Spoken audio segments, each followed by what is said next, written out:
નમસ્કાર મિત્રો, આજે આપણે ફરી એક વખત અંગ્રેજીના એક બેસિક ગ્રામરના નવા ટોપિક સાથે હાજર છીએ. આ ટોપિકનું નામ છે વર્બ્સ, ક્રિયાપદ. અગાઉના લેક્ચર્સમાં આપણે ચર્ચા કરી કે વાક્ય બનવા માટેની શું શું જરૂરિયાત છે, પછી વાક્યના ભાગો કયા કયા છે જેને આપણે પાર્ટ્સ ઓફ સ્પીચ તરીકે ઓળખ્યા હતા. આ પાર્ટ્સ ઓફ સ્પીચની આપણે વાત કરી તો આ પાર્ટ્સ ઓફ સ્પીચની અંદર અલગ અલગ 8 ભાગો આવતા હતા. બરાબર. વાક્ય બનાવવા માટે ઓછામાં ઓછા કેટલા ભાગોની જરૂર હતી? તો કે 2 ભાગોની જરૂર હતી. કયા કયા 2 ભાગો હતા? તો કે સબ્જેક્ટ અને વર્બ, કર્તા અને ક્રિયાપદ. બરોબર. અને એના સિવાય વાક્યના ભાગો આવતા હતા જે 8 ભાગો હતા, જેનું આપણે અગાઉના લેક્ચરમાં ચર્ચા કરી ગયા છીએ. જો કદાચ તમને ખ્યાલ ન હોય તો એ અગાઉના જે આપણા લેક્ચર્સ જે છે એને રિફર કરી, રિવિઝન કરી અને પછી આ લેક્ચર જોશો એટલે તમને સમજાઈ જશે. તો એ પાર્ટ્સ જે છે એની અંદર આપણે પહેલો ભાગ જે છે એ જોયો તો નાઉન, બીજો ભાગ જોયો તો આપણે પ્રોનાઉન, એટલે કે નામ અને સર્વનામ જે છે એને આપણે ડિટેલ્સમાં જોયા હતા. બરાબર. એના વિશે આપણે દરેક ભાગ વિશે અલગ અલગ વિડીયો જે છે અપલોડ કરેલા છે. હવે એનાથી આગળનો જે ત્રીજો ભાગ છે અને જે સૌથી મહત્ત્વનો ભાગ છે, જેના ઉપર આખું ગ્રામર જે છે એવું કહી શકાય કે ઊભું છે, અને મેં પણ તમને પહેલા લેક્ચરની અંદર કીધું હતું કે જેને આપણે ગ્રામરના સેન્ટ્રલ પાર્ટ, કી પાર્ટ અથવા તો ગ્રામરના મધર તરીકે, મમ્મી તરીકે જેને ઓળખીએ છીએ, ધેટ ઇઝ વર્બ. એ શું છે? ક્રિયાપદ છે. હવે વર્બ્સ, ક્રિયાપદની આપણે વ્યાખ્યા લેવી હોય તો શું લઈ શકીએ છીએ? તો કે જે શબ્દ ક્રિયા દર્શાવતો હોય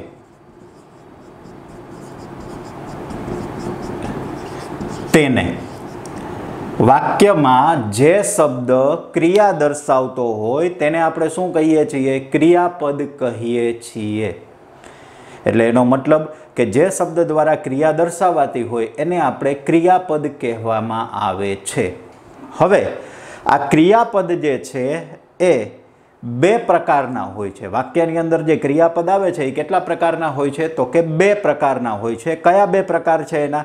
તો કે એક છે હેલ્પિંગ વર્બ અને બીજું છે મેઇન વર્બ અથવા તો એક્શન વર્બ. મેઇન વર્બ અથવા તો એક્શન વર્બ એટલે મેઇન વર્બનું ગુજરાતી આપણે કરશું મુખ્ય ક્રિયાપદ અને એક્શનનું આપણે ગુજરાતી કરશું મુખ્ય ક્રિયાપદ. પણ હાલ પૂરતો હું આ શબ્દ આપણે સમજશું ને એક્શન વર્બ, એ હમણાં એના એક્ઝામ્પલ્સ લેશું, આખું કોષ્ટક સમજી લેશું, પછી આપણે એક્શન વર્બ વિશે ચર્ચા કરશું. પણ હાલ પૂરતું તમારે એટલું યાદ રાખવાનું છે કે મેઇન વર્બ અને એક્શન વર્બનું ગુજરાતી થાય છે મુખ્ય ક્રિયાપદ. એવી જ રીતે હેલ્પિંગ વર્બનું ગુજરાતી થાય છે સહાયકારક ક્રિયાપદ. હવે આપણે જોઈએ તો સાહેબ આનું કાર્ય શું હશે બેયનું? તો એક વસ્તુ છે, અહીંયા મુખ્ય ક્રિયાપદ છે એટલે એનો મતલબ શું હશે કે એ મેઇન હશે વાક્યની અંદર, અને અહીંયા એનું નામ જ કહી દે છે સહાયકારક, હેલ્પિંગ, સહાય કરતું હશે, મદદ કરતું હશે. કોને મદદ કરે? હવે સ્વાભાવિક વસ્તુ છે કે વર્બ જે છે મેં હમણાં જ કીધું કે એના મમ્મી છે અને આ મમ્મીના 2 દીકરાઓ છે. તો સ્વાભાવિક વસ્તુ છે કે તમે 2 ભાઈઓ હોય તો 2 ભાઈઓમાંથી તમે કોની મદદ કરશો? તો કે તમે માની લો કે કોઈ વ્યક્તિને તમારી મદદની જરૂર છે અને તમારા ભાઈને એ જ વસ્તુ જોઈએ છે, તો તમે પહેલો પ્રેફરન્સ કોને આપશો? આપણા ભાઈને. તો એનો મતલબ એ થયો કે સહાયકારક ક્રિયાપદ જે છે એ કોને મદદ કરશે? મુખ્ય ક્રિયાપદને. આપણે આગળ જતા કાળ ભણવાના છે, ટેન્સીસ ભણવાના છે. ટેન્સીસની અંદર વાક્ય રહેલા હશે અને વાક્ય આવે એટલે ક્રિયાપદ તો આવશે જ, સ્વાભાવિક વસ્તુ છે. અને જ્યારે ક્રિયાપદની વાત આવે ત્યારે એક વસ્તુ ખાસ યાદ રાખજો કે કોઈ પણ કાળનું કોઈ પણ વાક્ય હોય એમાં ક્રિયાપદ જે છે એ હેલ્પિંગ વર્બ પણ હશે અને મેઇન વર્બ પણ હશે. આ બંનેને ભેગા કરી અને પછી જ વાક્ય જે છે એ બનાવી શકાય છે. હા, અમુક એવા 1-2 કાળ જે છે અપવાદ નથી, પણ હાલ પૂરતો હું એ શબ્દ લઉં છું અપવાદ, અને આપણે સમજશું કે કેમ એ અપવાદ નથી, કે પણ હાલ પૂરતો આપણે એ શબ્દને કન્સિડર કરીએ છીએ કે 1-2 કાળ એવા છે કે જેની અંદર હેલ્પિંગ વર્બ નથી આવતું, માત્ર મેઇન વર્બ જ આવે છે. પરંતુ બાકીના જે મોટા ભાગના કાળ છે એમાં હેલ્પિંગ વર્બે આવે છે ને મેઇન વર્બે આવે છે, કારણ કે આ બંનેનો ઉપયોગ કર્યા વગર વાક્ય બની શકે નહીં. એટલે સામાન્ય રીતે આપણે જોઈએ તો કે હેલ્પિંગ વર્બ અને મેઇન વર્બ બંને ગ્રામરના સૌથી મહત્ત્વના ભાગ છે. હવે આપણે વાત કરીએ પહેલા હેલ્પિંગ વર્બ વિશેની, સહાયકારક ક્રિયાપદ વિશેની. તો સહાયકારક ક્રિયાપદ જે છે એ કેટલા છે? તો કે સહાયકારક ક્રિયાપદ જે છે એ કેટલા છે? 5 છે. બરોબર, કેટલા છે સહાયકારક ક્રિયાપદ? હેલ્પિંગ વર્બ્સ કેટલા છે? 5. કયા કયા? તો કે પહેલું છે એમ, ઇઝ, આર, બીજું છે વોઝ, વર. આને સામાન્ય રીતે આપણે વેર બોલીએ છીએ, બરોબર, પરંતુ અંગ્રેજીની અંદર દરેક શબ્દ જે છે એ અલગ અલગ રીતે બોલાય છે. કારણ કે તમે દાખલા તરીકે આ વેર, આને વેર બોલો તમે, અને આને તમે વેર જ બોલો છો. એટલે જ્યારે તમે શબ્દ બોલતા હોય તો ખબર ન પડે આપણને કે તમે કયું વેર બોલ્યા છો. એટલા માટે અંગ્રેજીની અંદર દરેક શબ્દ જે છે એને અલગ પ્રોનાઉન્સિએશન, ઉચ્ચારણ આપવામાં આવેલું છે. WERE આનું જે ઉચ્ચારણ છે એ વર તરીકે આવે છે, નોટ વેર. WHERE જે છે એને આપણે વેર કહીએ છીએ, આને પ્રોનાઉન્સિએશન જે છે એ વર છે, એટલે કે વોઝ, વર. ત્યાર પછી થર્ડ જે આવે છે એ છે હેવ, હેઝ, હેડ. ચોથું આવે છે ડુ, ડઝ, ડીડ. અને પાંચમું આવે છે મોડેલ ઓક્ઝિલરીઝ.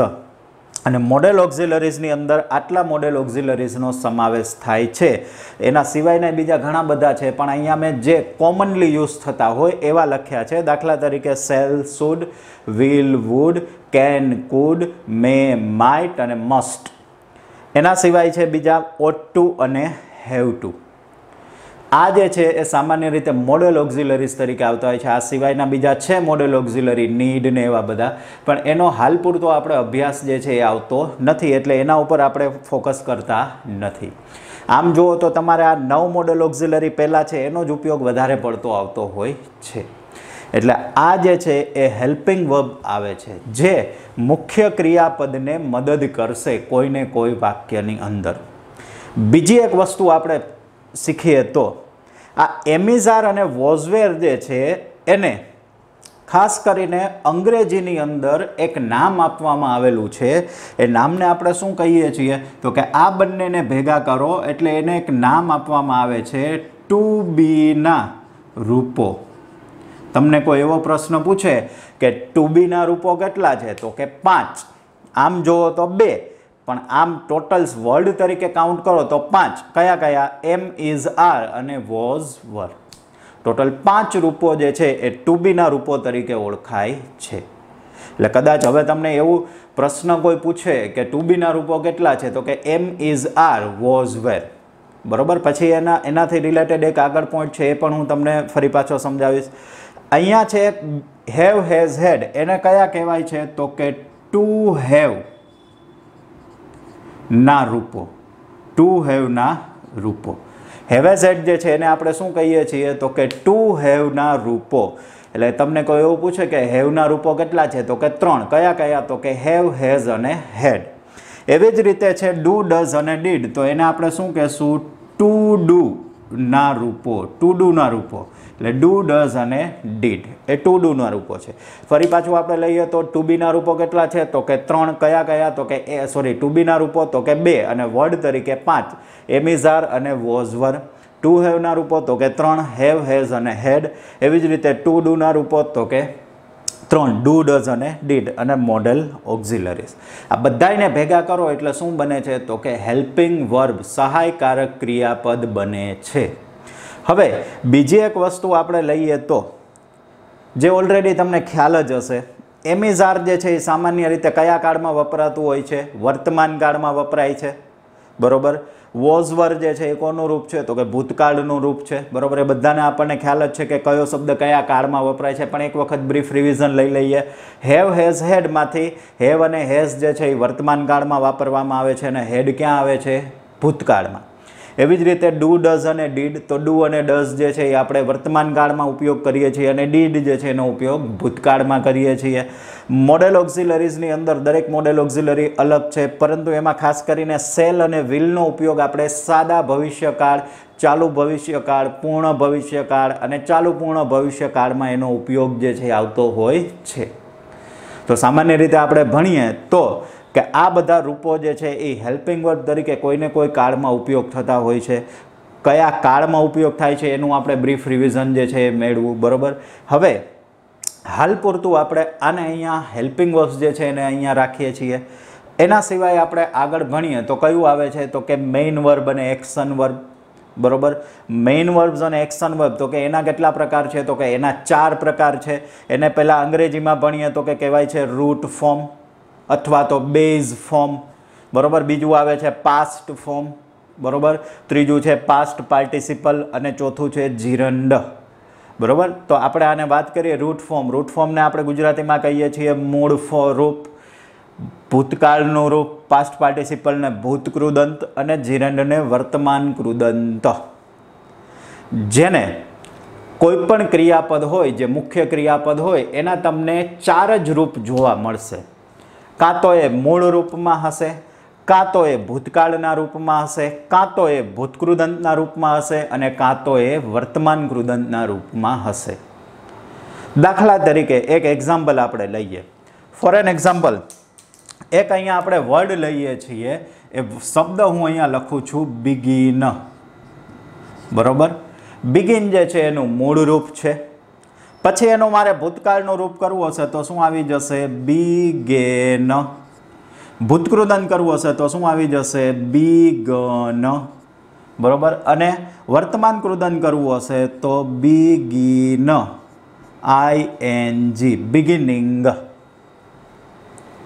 તો હવે એનો મતલબ શું થયો છે કે જ્યારે આપણે આ રૂપ લઈએ છીએ, બરોબર, ત્યારે આપણે બિગિન, બિગેન, બિગન અને બિગિનિંગ આવું આપણે લખતા હોઈએ છીએ. પણ હવે તમને એક વસ્તુ જે છે એ ખાસ જાણવા મળશે.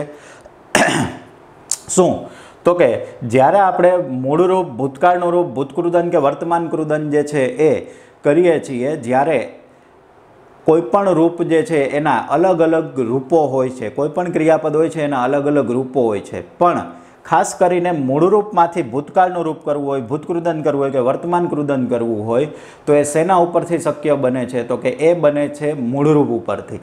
દાખલા તરીકે મૂળરૂપને કોઈ પણ શબ્દને સાદા વર્તમાન કાળમાં એસ કે ઈએસ લગાડવાનું આવે છે ક્રિયાપદને. તો એસ કે ઈએસ લગાડવું છે તો એ કોને લગાડશો? ભૂતકાળના રૂપને, ભૂતકૃદંતને, વર્તમાન કૃદંતને? ના, કોઈ પણ સફિક્સ જોડવાના હોય, બરોબર, તો એ હંમેશા મૂળરૂપને જોડાય છે. બેઝ ફોર્મ હોય એને જોડાય. દાખલા તરીકે મૂળરૂપ છે બિગિન. હવે મારે એને એસ કે ઈએસ જે લાગતું હોય તો એને એસ લાગે તો મારે એને એસ જે છે એ મૂળ રૂપમાં જોડાય. પાસ્ટ ફોર્મમાં બિગેન્સ એવું ના કરી શકાય કે બિગન્સ એવું કરી શકાય નહીં. હંમેશા એસ કે ઈએસ જ્યાં લગાડવાનો હોય કોઈ પણ ક્રિયાપદના મૂળ રૂપને લગાડવો. એવી જ રીતે તમારે V4માં વર્બને આઈએનજી લગાડવાનું આવે છે વર્તમાન કૃદંતની અંદર. તો એ વર્તમાન કૃદંતમાં આઈએનજી લગાડવાનું છે તો એ કોને લગાડવાનું તો કે એ પણ તમારે રૂટ ફોર્મને. એટલા માટે આપણે બિગિનને આઈએનજી લગાડ્યું એટલે બિગિનિંગ એવો શબ્દ કર્યો. એવી જ રીતે છે પાસ્ટ ફોર્મ, ભૂતકાળનું રૂપ છે તો એને કોઈ દિવસ બિગેનિંગ કે બિગનિંગ એવું કહી શકાય નહીં. એટલે આ શબ્દ જે છે, આ નિયમ જે છે એ ખાસ ધ્યાનમાં રાખવાનો છે. બીજી વસ્તુ આપણે કહીએ તો સામાન્ય રીતે હવે આપણે જેમ આગળ ભણશું એમ આ શબ્દો જે છે એને ઓળખવા માટે, ખાસ કરીને વાત કરીએ તો કે આ શબ્દને ઓળખવા માટે મેં અહીંયા એક સિમ્બોલ્સ તમને આપી દીધા છે કે મૂળરૂપ જે છે એને આપણે સામાન્ય રીતે શેના તરીકે ઓળખશું? V1. જે ઓલરેડી તમે અત્યાર સુધી અંગ્રેજી ભણી ગયા હશો એટલે તમને ખ્યાલ જ હશે. ભૂતકાળનું રૂપ એટલે V2, ભૂતકૃદંત એટલે V3 અને વર્તમાન કૃદંત એટલે ઘણા લોકો V4 કરે છે. પણ આપણે એને પર્ટિક્યુલર ચોક્કસ ઓળખવાનું છે, ડેફિનેટલી ઓળખવાનું છે. એટલે આપણે એનો જે સંજ્ઞા છે, સફિક્સ છે એ જ લઈ લીધી છે. વર્બને ING અને બોલવાનું કેવી રીતે? વર્બને ING. એટલે ટોટલ ક્રિયાપદના 4 રૂપ થશે V1, V2, V3 અને વર્બને ING. આ 4 રૂપો જે છે એ કોઈ પણ મુખ્ય ક્રિયાપદ જે છે એના આવે છે. અને મેં હમણાં જ કીધું એમ કે જ્યારે તમારે કોઈ પણ એવા સફિક્સ લગાડવાના હોય, કયા સફિક્સ તો કે એસ કે ઈએસ, એવી જ રીતે તમારે સફિક્સ આવે છે ING. એવી જ રીતે હજી પણ એક સફિક્સ છે જે ક્રિયાપદની પાછળ લાગે છે, એ છે ED. ક્રિયાપદની પાછળ લાગનારા સફિક્સ હોય તો એ કયા કયા છે? SES છે, કાં તો ED છે અને કાં તો ING છે. પણ આ ત્રણ જે લાગે છે એ કોને લાગે છે તો કે મૂળ રૂપને જ લાગે. એટલે કે V1 ને જ તમારે V1 પાછળ જ આ શબ્દો જે છે એ જોડવાના, સફિક્સ તરીકે જોડવાના છે. બરોબર. સફિક્સ એટલે વર્ડની પાછળ જોડવામાં આવતા પ્રત્યય, જેને આપણે ગુજરાતીમાં પ્રત્યય કહીએ છીએ. સફિક્સ એટલે કે જે શબ્દની પાછળ જોડવામાં આવતા પ્રત્યયો છે, એસીએસ હોય, ઈડી હોય કે આઈએનજી, અંગ્રેજીના પ્રત્યયો છે, એ વર્ડની પાછળ, ક્રિયાપદની પાછળ જોડીએ છીએ, એટલા માટે એને સફિક્સ કહીએ છીએ, અને એ V1ની પાછળ જ જોડવામાં આવશે. સો અહીંયા સુધી આપણે આ ચેપ્ટર જે છે એ કમ્પ્લીટ કર્યું. હવે એનાથી આપણે આગળ જોઈએ તો કે આ જે V1, V2, V3 અને વર્બને આઈએનજી છે, આ ચાર રૂપને મેં અગાઉ જ કીધું એમ કે એક્શન વર્બ કેમ એને એક્શન કહેવામાં આવે છે. તો હવે એનો મિનિંગ આપણે સમજીએ. દાખલા તરીકે એમિઝાર વોઝવેર, એનો મિનિંગ સામાન્ય રીતે લઈએ તો છું, છીએ, હતા, બરોબર, એવો થાય છે. એવી જ રીતે હેવેઝેટનો મતલબ થાય છે ની પાસે હોવું, મારી પાસે કંઈક છે, બરોબર. ડુ ડસ ડીડનો આમ સામાન્ય રીતે કોઈ મિનિંગ થતો નથી. એવી જ રીતે સેલ શુડ, વિલ વુડના એના કોઈ મિનિંગ થતા નથી. બીજા મોડેલ ઓક્ઝિલરીઝના થાય છે, પણ એને અત્યારે આપણે ચર્ચા કરતા નથી. એટલે સામાન્ય રીતે આપણે જોઈએ તો જે હેલ્પિંગ વર્બ્સ જે છે એ કોઈના એક્ઝિસ્ટન્સ, અસ્તિત્વ અથવા તો એ શું કરે છે એના વિશેની માહિતી આપે છે.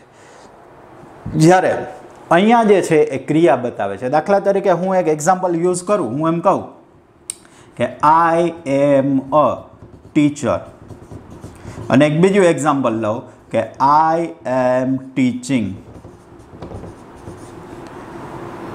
આ બે વાક્ય આમ જુઓ તો સરખા જ છે, ડિફરન્સ છે બંને વચ્ચેનો, પણ સરખા જેવા લાગે. I am a teacher and I am teaching, હું ભણાવી રહ્યો છું.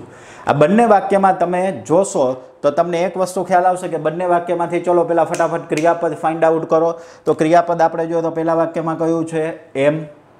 પછી આપણે જોઈએ તો બીજા વાક્યમાં કયું ક્રિયાપદ છે? તો કે એમ તો છે જ, પણ એની સાથે કયું ક્રિયાપદ છે? ટીચિંગ છે. ટીચર જે છે એ ક્રિયાપદ નથી. ટીચર શું છે? નાઉન છે. કયું નાઉન છે? Common noun. આપણે કોમન નાઉનને યાદ કરજો. કોમન નાઉન એટલે જે જાતિ બતાવતું હોય, કોઈ પ્રોફેશન બતાવતું હોય, બરોબર, વ્યવસાય બતાવતું હોય, એને આપણે કોમન નાઉન કહીએ છીએ. એટલે અહીંયા એક જ ક્રિયાપદ આવ્યું છે. કયું? એમ. અહીંયા કયું ક્રિયાપદ આવેલું છે? તો કે એમ તો આવેલું છે, અને સાથે સાથે શું આપવામાં આવેલું છે? ટીચિંગ પણ આપવામાં આવેલું છે. એટલે કે VING પણ આપવામાં આવેલું છે. આટલો ખ્યાલ આવી ગયો આપણને. હવે આપણે જોઈએ તો આ બંને શબ્દમાં તમે જુઓ એમ કોમન છે, પણ અહીંયા એમ જે છે એ કોઈના અસ્તિત્વની વાત કરે છે. હું એમ કહું કે આઈ એમ અ ટીચર, હું શિક્ષક છું. યુ આર અ સ્ટુડન્ટ, તમે વિદ્યાર્થી છો. તો એમાં આર એક જ ક્રિયાપદ આવ્યું. તો એ કોઈના એક્ઝિસ્ટન્સ, અસ્તિત્વની વાત કરે છે કે એ શું છે એના વિશેની વાત કરે. દાખલા તરીકે હું એમ કહું આઈ હેવ 2 માર્કર્સ, મારી પાસે 2 માર્કર છે. તો એ 2 માર્કરની અંદર એનો મતલબ શું થયો છે કે અહીંયા બે શબ્દ જે છે ટુ હેવ, બરોબર, એને અહીંયા આપણે રેફરન્સ લીધેલો છે કે હેવ એટલે ની પાસે હોવું. ડુ ડસ ડીડનો સામાન્ય રીતે એવો કોઈ ઉપયોગ આવતો નથી. બીજું અહીંયા જોઈએ તો આઈ એમ ટીચિંગ. હવે અહીંયા તમે જુઓ તો ટીચનો મતલબ શું થાય છે? તો કે ભણાવવું, એવો એનો મતલબ થાય છે. હવે ભણાવવાની આપણે વાત કરતા હોઈએ તો ભણાવવું એ શું આવી ગઈ? ક્રિયા આવી ગઈ, એક્શન આવી ગઈ. જો એક્શન એટલે કે જ્યાં શરીરના કોઈ પણ અંગને હલનચલન કરવી પડે એને આપણે ક્રિયા કહીએ છીએ. હું એમ કહું કે આઈ એમ અ ટીચર, એમાં મારે કોઈ ક્રિયા નથી કરવી પડતી. પણ હું એમ કહું આઈ એમ ટીચિંગ, હું અત્યારે તમને ભણાવું છું, તો મારે શરીરના અંગોની હલનચલન કરવી પડે કે નહીં? દાખલા તરીકે મારે બોલવું પડે છે, હાથ હલાવવા પડે છે, બોર્ડ ઉપર લખવું પડે છે, તો એમાં મારા શરીરના અંગોનું હલનચલન થાય છે. તો એવા શબ્દોને આપણે મુખ્ય ક્રિયાપદ કહીએ છીએ. એવી ક્રિયાઓને આપણે કે જ્યાં શરીરના અંગોની હલનચલન દ્વારા તમે કંઈક વસ્તુ કરો છો, તો એને દર્શાવવા માટે તમે શું કહો છો? તો કે એને કહેવાય ક્રિયાપદ. અને એ મુખ્ય ક્રિયાપદ કે એક્શન બતાવતું હોય, ક્રિયા બતાવતું હોય. આ કોઈ ક્રિયા નથી બતાવતા. ક્લિયર? હવે એક્શન વર્બ જે મેં તમને કીધું હતું કે આપણે સમજશું પાછળ. એક્શન એટલે કે કોઈ શબ્દ જે છે એ ક્રિયા દર્શાવતો હોય છે. આ શબ્દ કોઈ ક્રિયા દર્શાવતા નથી. હવે કદાચ તમને એક પ્રશ્ન થશે. દાખલા તરીકે હું અહીંયા તમને એક શબ્દ જે છે એ સમજાવું. અહીંયા આપણે જોઈએ તો એમ જે છે એ શેના તરીકે આવેલું છે? HV. HVનો મતલબ થાય છે હેલ્પિંગ વર્બ, અને મેઇન વર્બ એટલે આપણે શું લખશું? MV. એમ જે છે એ શેના તરીકે આવેલું છે? હેલ્પિંગ વર્બ તરીકે આવેલું છે. અને ટીચિંગ જે છે એ શેના તરીકે આવેલું છે? તો કે મેઇન વર્બ તરીકે આવેલું છે. હવે સાહેબ આ વાક્યમાં આ વાક્યમાં એમ જે છે શું તમે એને લખી શકશો કે એ હેલ્પિંગ વર્બ તરીકે છે? કહી શકાય એને? ના, એને હેલ્પિંગ વર્બ કહી શકાય નહીં. તો એને કયું વર્બ કહેવાય? તો કે એને મેઇન વર્બ કહેવાય. હવે તમને તરત જ ક્વેશ્ચન થશે કે સાહેબ મેઇન વર્બ હોય તો ક્રિયા તો દર્શાવતું હોવું જોઈએ. ભલે એ ક્રિયા નથી દર્શાવતું, પણ વાક્યમાં ક્રિયાપદ તો એક જ આપેલું છે, તો એનો મતલબ શું થઈ ગયો? એ મેઇન જ કહેવાય, કારણ કે એના સિવાયનું બીજું કોઈ ક્રિયાપદ છે જ નહીં. જ્યારે હેલ્પિંગ વર્બ એકલા જ હોય તો એ પોતે જ મેઇન બની જશે. હું તમને એનું એક એક્ઝામ્પલ આપું. આપણે ક્લાસરૂમ, તમારા ક્લાસરૂમની અંદર મોનિટર્સ હોય. આપણે મોનિટર્સ નોર્મલી ટીચર્સ જે છે સિલેક્ટ કરતા હોય, બરાબર? તો એ મોનિટર્સ જે છે એ બે હોય. એક મુખ્ય મોનિટર હોય અને બીજો એની નીચે હોય ઉપ મોનિટર, જેને આપણે કહીએ છીએ, અથવા તો સબ મોનિટર. તો આવા જે મોનિટર અને એની નીચે ઉપ મોનિટર છે, હવે માની લો કે નોર્મલી બધા કાર્યો જે છે એ મોનિટર અને ઉપ મોનિટર બે હાજર હોય તો કોણ કરતું હશે? તો કે મોનિટર. ઉપ મોનિટરની કામ કરવાની ક્યારે વાત આવે? તો કે જ્યારે મોનિટર જે છે એ માની લો કોઈ દિવસ રજા ઉપર છે, સ્કૂલે નથી આવ્યો, તો એ સ્કૂલે નથી આવ્યો ત્યારે એનું કાર્ય બધું કોણ કરશે? ઉપ મોનિટર કરશે. ખ્યાલ આવ્યો તમને? પણ જ્યારે હશે ત્યારે બંને જણા ભેગા મળીને કાર્ય કરશે. દાખલા તરીકે સ્કૂલમાં બે આવેલા છે, આજે બે આવેલા છે, તો આજે બંને જણા ભેગા મળીને કાર્ય કરશે. એટલે કે ઉપ મોનિટર એનું કામ કરશે અને મુખ્ય મોનિટર એનું કામ કરશે. પરંતુ માની લ્યો આવતીકાલે મુખ્ય મોનિટર આવતો નથી, તો મુખ્ય મોનિટરનું કામ કોને કરવું પડશે? તો કે સબ મોનિટરને. એટલે એ પોતે જ કેવો બની જશે? એ દિવસ પૂરતો મુખ્ય બની જશે. ખ્યાલ આવ્યો તમને હું શું સમજાવવા માગું છું? એવી જ રીતે જ્યારે વાક્યમાં મુખ્ય ક્રિયાપદ આપેલું હોય તો હેલ્પિંગ વર્બ તરીકે જ આવે છે. પણ જ્યારે વાક્યમાં હેલ્પિંગ વર્બ એકલું જ હોય, એના સિવાય મુખ્ય ક્રિયાપદ એટલે કે ક્રિયા દર્શાવતું ક્રિયાપદ આપેલું ના હોય, તો એ પોતે જ શું બની જાય છે? વાક્યનું મુખ્ય ક્રિયાપદ બની જાય છે. આ મુદ્દો ક્લિયર કર્યા પછી હવે આપણે જોઈએ તો બીજો એક મુદ્દો જે છે, કારણ કે વર્બ્સની અંદરથી બીજા ઘણા બધા ટોપિક્સ જે છે એ આવે છે. દાખલા તરીકે મૂળરૂપ જે છે એ મોટે ભાગે કયા કાળમાં આવે છે? તો કે મૂળરૂપ જે છે એ મોટે ભાગે સાદા કાળમાં આવતું હોય છે. કયા કાળમાં આવતું હોય છે મૂળરૂપ? સાદા કાળમાં. આપણે આગળ જતા ટેન્સીસ ભણવાના છે, બરોબર? તો ટેન્સીસની અંદર સાદા કાળ કેટલા છે આપણી પાસે? તો કે સાદો વર્તમાન કાળ છે, સાદો ભૂતકાળ છે, સાદો ભવિષ્યકાળ છે. અને એના સિવાય મોડેલ ઓક્ઝિલરીની અંદર પણ સિમ્પલ મોડેલ ઓક્ઝિલરીઝ આવું ચેપ્ટર એક આવે છે. તો એનો મતલબ કે ટોટલ 4 પ્રકારના જે આવા સિમ્પલ મોડેલ ઓક્ઝિલરીઝ એ કાળ નથી, પણ કાળ 3 છે અને એના સિવાયનું સિમ્પલ મોડેલ ઓક્ઝિલરીઝ. ટૂંકમાં જ્યાં સિમ્પલ ટેન્સીસ, સિમ્પલ શબ્દ લાગે છે, સિમ્પલ ટેન્સીસ, એવા શબ્દ જે છે ત્યાં આગળ હંમેશા ક્રિયાપદનું મૂળ રૂપ આવે છે. કયું રૂપ આવે છે? મૂળ રૂપ આવે છે. ખાસ યાદ રાખજો. ઓફકોર્સ એના થોડાક આગળના નિયમ છે, એડવાન્સ્ડ નિયમ છે. એસીએસ સાદા વર્તમાન કાળમાં સફિક્સ લગાડવાનો હોય છે, જે આપણે હમણાં અહીંયા લખ્યું હતું, બરોબર? પણ એ આગળ જતાં આપણે જ્યારે કાળ આવશે ત્યારે ભણશું. એવી જ રીતે V2, તો V2 જે છે એનું ખાસ એક ફોર્મ છે, એ છે સાદો ભૂતકાળ, અને બાજુમાં હું લખું છું હકાર. એનો મતલબ કે V2 જે છે એ સાદા ભૂતકાળના હકાર વાક્યની અંદર આવે છે. ખાસ યાદ રાખજો, સાદો ભૂતકાળના હકાર વાક્યની અંદર કયું રૂપ આવે છે? V2. હવે તમને તરત જ મનમાં પ્રશ્ન થશે, સાહેબ સાદા ભૂતકાળમાં તો V1 આવે છે અને V2 પણ આવે છે, તો કેવી રીતે? તો મેં તમને અહીંયા ચોખ્ખું કહી દીધું કે સાદા ભૂતકાળના હકાર વાક્યમાં V2 આવે છે, તો નકાર અને પ્રશ્નાર્થ વાક્યમાં શું આવતું હશે? V1. બરોબર? ખાસ યાદ રાખજો, કોઈ પણ કાળ હોય એની 3 રચના હોય, હકાર, નકાર અને પ્રશ્નાર્થ. અને એમાંથી હકાર રચનામાં શું આવશે? તો કે V2, અને નકાર અને પ્રશ્નાર્થ રચનામાં V1. તો તમને પ્રશ્ન થાય કે સાહેબ સાદા વર્તમાન કાળમાં? તો સાદા વર્તમાન કાળનું હકાર હોય, નકાર હોય કે પ્રશ્નાર્થ હોય, 3માં ફોર્મ કયું રહેશે? V1 જ રહેશે. બરોબર? એ જ્યારે ટેન્સ આવશે ત્યારે ડિટેલમાં ભણવાનું થશે. ત્યાર પછી આવે છે પાસ્ટ પાર્ટિસિપલ. તો એ આવે છે પૂર્ણકાળની અંદર. કયા કાળની અંદર આવે છે? પૂર્ણકાળ. દાખલા તરીકે હું અહીંયા લખી નાખું તો નોર્મલી કાળ જે છે એ કેટલા છે? તો કે 3: વર્તમાન, ભૂતકાળ અને ભવિષ્યકાળ. ટોટલ કાળ 3 છે અને એના પ્રકાર કેટલા છે? તો કે પ્રકાર જે છે એ 4 છે. કયા કયા? તો કે સાદા, ચાલુ, પૂર્ણ અને ચાલુ પૂર્ણ. એનો મતલબ કે જ્યારે આપણે ભણીએ તો સાદો વર્તમાન, ચાલુ વર્તમાન, પૂર્ણ વર્તમાન, ચાલુ પૂર્ણ વર્તમાન, સાદો ભૂતકાળ, ચાલુ ભૂતકાળ, પૂર્ણ ભૂતકાળ, ચાલુ પૂર્ણ ભૂતકાળ, સાદો ભવિષ્ય, ચાલુ ભવિષ્ય, પૂર્ણ ભવિષ્ય, ચાલુ પૂર્ણ ભવિષ્ય. એટલે આવી રીતે કાળ 3 છે ને પ્રકાર 4 છે. તો એમાં સાદા જે કાળ આવે છે, સાદો વર્તમાન, સાદો ભૂતકાળ, સાદો ભવિષ્ય, એમાં V1. સાદા ભૂતકાળના હકાર વાક્યમાં V2. પૂર્ણ કાળ એટલે કે પૂર્ણ વર્તમાન, પૂર્ણ ભૂતકાળ, પૂર્ણ ભવિષ્ય અને એની સાથે જ પરફેક્ટ મોડેલ ઓક્ઝિલરીઝ પણ આવે છે. તો એ બધામાં શેનો ઉપયોગ થાય છે? V3 નો. જો આ મુદ્દો તમારે ખાસ યાદ રાખવાનો છે, આ તમારા માઇન્ડમાં અત્યારથી જ ફિક્સ કરી દો.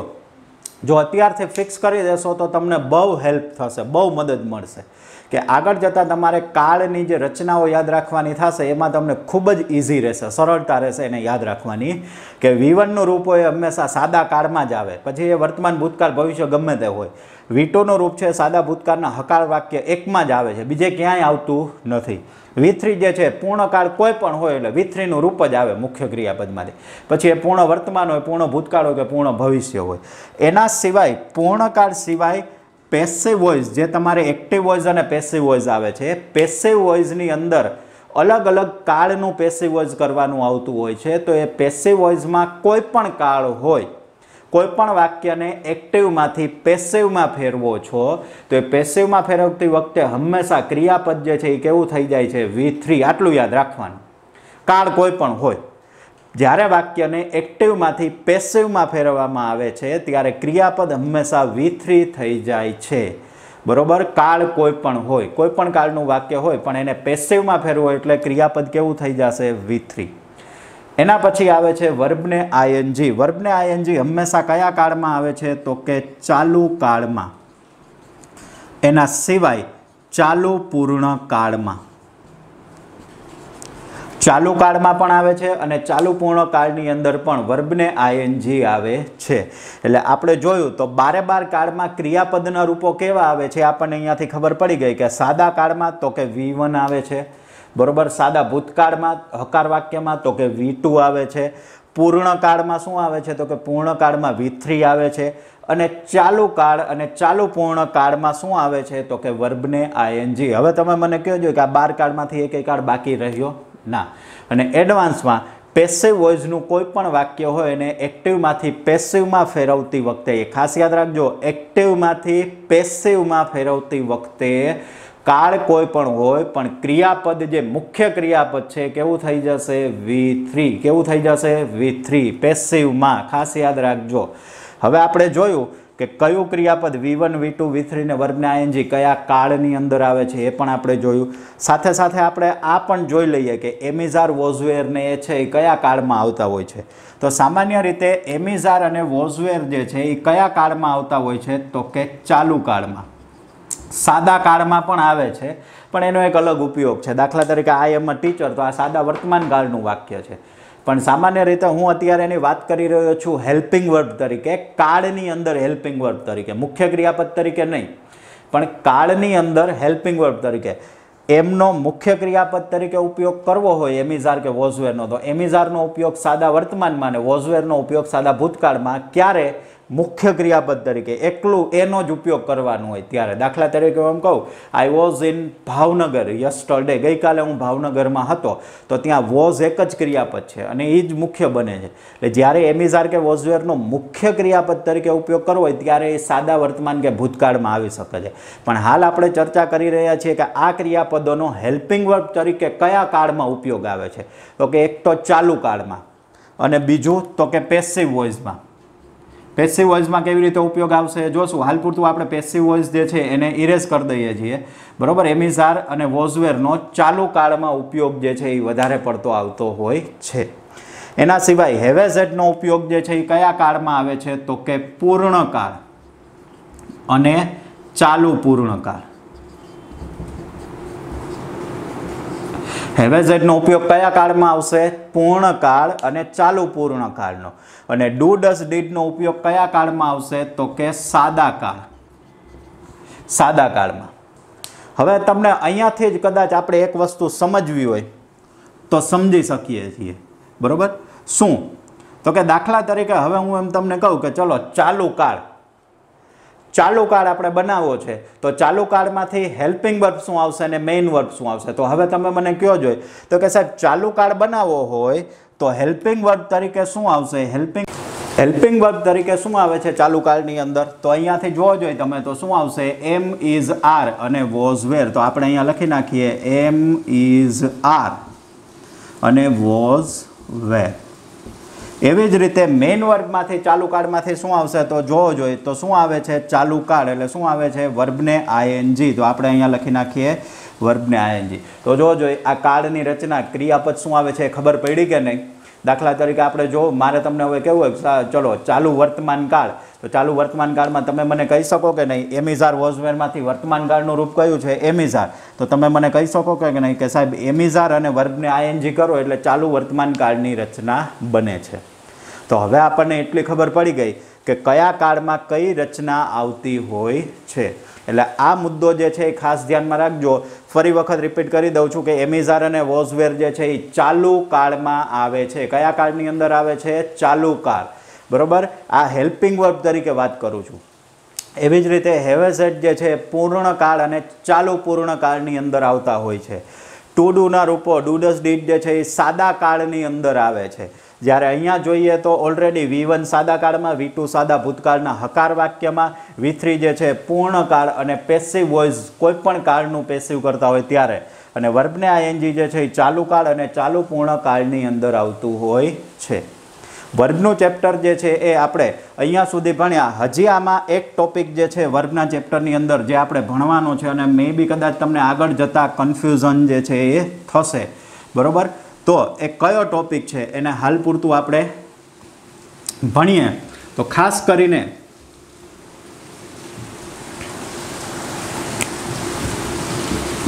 આપણે જ્યારે મુખ્ય ક્રિયાપદની વાત કરતા હોઈએ બરાબર, એની અંદર ઘણી વખત આપણને કન્ફ્યુઝન થાય છે. શું કન્ફ્યુઝન થાય છે? તો કે ઘણા રૂપો એવા છે કે જેને તમે મૂળ રૂપમાંથી ભૂતકાળમાં કે ભૂતકૃદંતમાં ફેરવતા હોય તો ઈડી લાગતું હોય છે, ઘણાને ઈડી નથી લાગતું ને એવા રૂપો આવેલા હોય છે. તો એવા રૂપોને આપણે જોઈએ કે કોઈ પણ ક્રિયાપદ, દાખલા તરીકે અહીંયા હું એક્ઝામ્પલ લખું કે કોઈ પણ રૂપ જે છે એ V1 છે, તમારે એનું V2 કે V3 કરવું છે બરાબર. તો એ કેવી રીતે થાય છે? કોઈ પણ V1 હોય એનું V2 કે V3 કરવું હોય તો કઈ રીતે થાય છે? તો એ બે રીતે શક્ય છે. કોઈ પણ ક્રિયાપદનું તમારે કોઈ પણ એવું V1, V2 કે V3 છે બરાબર, એને તમારે જે રૂપમાં ફેરવવું છે તો એ કેટલી રૂપે શક્ય છે? બે રીતે. એક છે નિયમિત રૂપો જેને આપણે કહીએ છીએ રેગ્યુલર ફોર્મ્સ, અને બીજું છે અનિયમિત રૂપો. એક છે નિયમિત અને બીજું છે અનિયમિત રૂપો. નિયમિત એટલે શું અને અનિયમિત એટલે શું? નિયમિત એટલે જેને નિયમ લાગુ પડે છે, અને અનિયમિત એટલે નિયમ કાંઈ લાગુ પડતા નથી.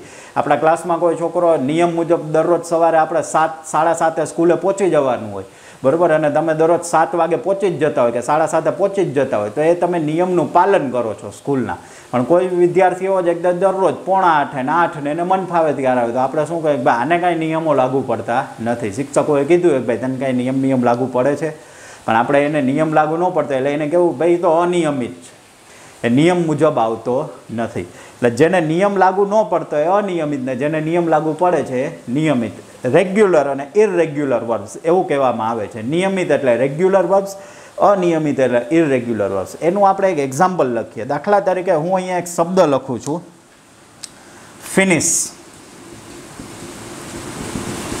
બરોબર, અને બીજો એક એવો શબ્દ લખું છું અહીંયા. દાખલા તરીકે બે હું એક્ઝામ્પલ લખીશ. એક છે સેન્ડ અને બીજો આપણે મેં હમણાં જ શબ્દ લખ્યો હતો એ છે ફોર એન એક્ઝામ્પલ ડ્રાઈવ. નવો જ શબ્દ આપણે લઈએ.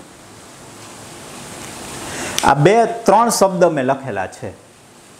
હવે જ્યારે તમારે નિયમ મુજબ કોઈ પણ શબ્દનું V2 કે V3 કરવાનું હોય એટલે એનો એક જ નિયમ છે.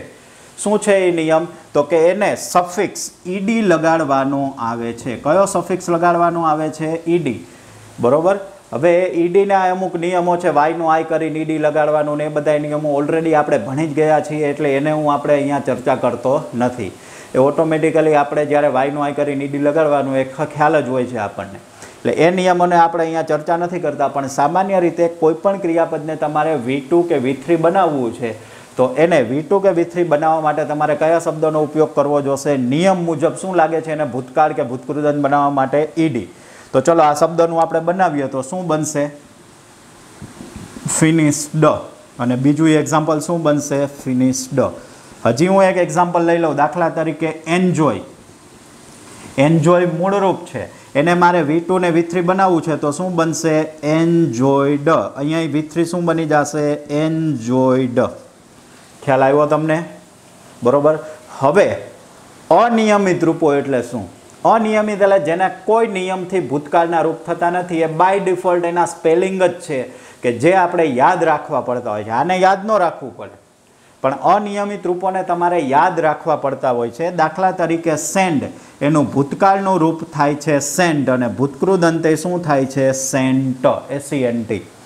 એવી જ રીતે ડ્રાઈવ, એનું ભૂતકાળનું રૂપ થાય છે ડ્રોવ અને ભૂતકૃદંત થાય છે ડ્રીવન. આટલી વસ્તુ આપણે જોઈ કે સેન્ડ, સેન્ટ, સેન્ટ, કોઈ નિયમ લાગુ પડ્યો નથી. હવે એવું જ બીજું એક્ઝામ્પલ લીધું, ડ્રાઈવ, ડ્રોવ, ડ્રીવન. જો આપણે અહીંયા નિયમિતના બે એક્ઝામ્પલ લીધા, ફિનિશ અને એન્જોય. ભલે ક્રિયાપદ અલગ હતા પણ નિયમ સેમ જ લાગુ પડ્યો, ઈડી, ઈડી, ઈડી, ઈડી. પણ આમાં બે એક્ઝામ્પલ લીધા પણ બેને કોઈને એક સરખો નિયમ લાગુ પડતો નથી.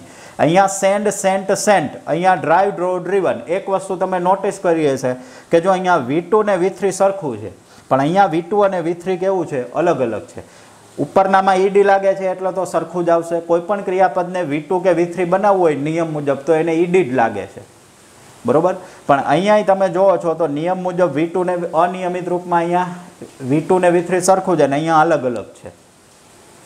તો આટલી વસ્તુ જે છે તમારે યાદ રાખવાની રહેશે. બીજું કે અનિયમિત રૂપો છે ગ્રામરની અંદર, એને કારણ કે ઈડીવાળા રૂપો તો આપણે પાકા કરવાના નથી. સામાન્ય રીતે કયા રૂપો આપણે પાકા કરવાના થશે? તો કે જે રૂપો અનિયમિત છે એને. આમ તો અનિયમિત રૂપો ઘણા બધા છે, પરંતુ ખાસ કરીને આપણા સિલેબસની અંદર કે રેગ્યુલર ડે ટુ ડે લાઈફમાં આપણે જે ઉપયોગ કરતો હોય એવા લગભગ રાઉન્ડ અબાઉટ 120 રૂપો છે, જેની PDF ફાઇલ જે છે એ ઓલરેડી આપણે ગ્રુપમાં, જે વોટ્સએપનું ગ્રુપ છે એની અંદર સેન્ડ કરી દેશું. આ રૂપો તમારે ખાસ યાદ રાખવાના છે. હું કયા રૂપોની ફાઇલ જે છે એ સેન્ડ કરીશ? અનિયમિત રૂપોની.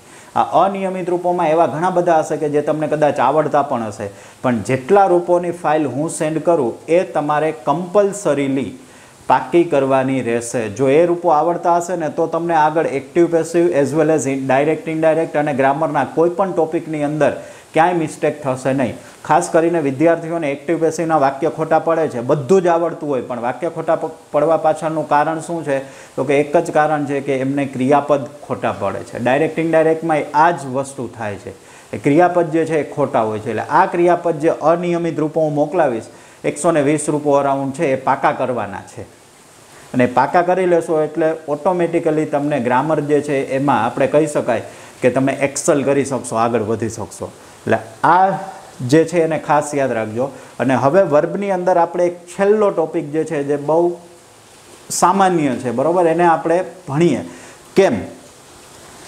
અહીંયા તમે એક વસ્તુ નોટિસ કરી શકશો, V2 તરીકે ફિનિશ્ડ છે, V3 તરીકે ફિનિશ્ડ છે, V2 તરીકે સેન્ટ છે, V3 તરીકે સેન્ટ છે. અહીંયા તો ડ્રોવ અને ડ્રીવન અલગ છે, અહીંયા એન્જોયડ છે ને અહીંયા એન્જોયડ છે. પ્રશ્ન ઉપસ્થિત થાય કે સાહેબ અમારે કોઈ વાક્યની અંદર માની લ્યો એક રૂપ આપવામાં આવેલું છે, હું નવો જ શબ્દ અહીંયા લઉં, કમ્પ્લીટેડ, આવો એક શબ્દ છે, બરોબર. બીજો એક શબ્દ છે જેનું આપણે એક્ઝામ્પલ લઈએ, દાખલા તરીકે બન્ટ, BURNT, બન્ટ. આ શબ્દ છે, એક રૂપ નિયમિત છે ને એક અનિયમિત રૂપ છે. તો સાહેબ આ V2 છે કે V3 એમ કેવી રીતે ખબર પડે આપણને કે આ મેં વાક્યની અંદર V2 તરીકે ઉપયોગ કરેલો છે કે V3 તરીકે ઉપયોગ કરેલો છે? તો હવે આપણે એને એક એક્ઝામ્પલ ફોર્મમાં લઈએ. એક એક્ઝામ્પલ આપણે એનું ભણીએ કે એ V2 છે કે V3 છે, બરાબર. દાખલા તરીકે હું એમ લખું છું, બરાબર. અહીંયા આપણે ફિનિશનો ફરી પાછું એક્ઝામ્પલ લઈએ. આઈ ફિનિશ્ડ ધ વર્ક. અને એક બીજું એક્ઝામ્પલ લઈએ. I have finished the work. ચલો હવે આમાં આપણે ક્રિયાપદ જોઈએ તો ક્રિયાપદ શોધી લઈએ. અહીંયા આઈ ફિનિશ્ડ એક જ ક્રિયાપદ છે, અહીંયા બે ક્રિયાપદ છે, હેવ અને ફિનિશ્ડ. તો હવે આપણને હું વાત કરું છું, આ ફિનિશ્ડ અહીંયા છે, ફિનિશ્ડ અહીંયા છે. તો હવે આપણને ખબર કઈ રીતે પડે કે આ ફિનિશ્ડ V2 છે કે V3 છે, આઈ ફિનિશ્ડ V2 છે કે V3.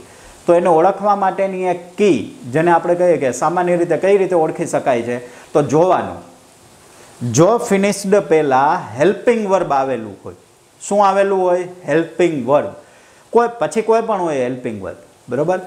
ફિનિશ્ડ પહેલાં હેલ્પિંગ વર્બ એટલે કે કોઈ પણ એવું રૂપ હોય, આવું V2 V3 વચ્ચે કન્ફ્યુઝન થાય ઈડીવાળા રૂપોમાં, એટલે સમજી લેવાનું કે જો એની પહેલાં કોઈ હેલ્પિંગ વર્બ હોય, કોઈ પણ હોય, તો સમજી લેવાનું કે એ V3 છે. કેવું રૂપ છે? V3. કોઈ પણ હેલ્પિંગ વર્બ. હવે જોવો જોઈએ અહીંયા ફિનિશ્ડ પહેલાં એકેય હેલ્પિંગ વર્બ આપવામાં આવેલું છે આમાંથી?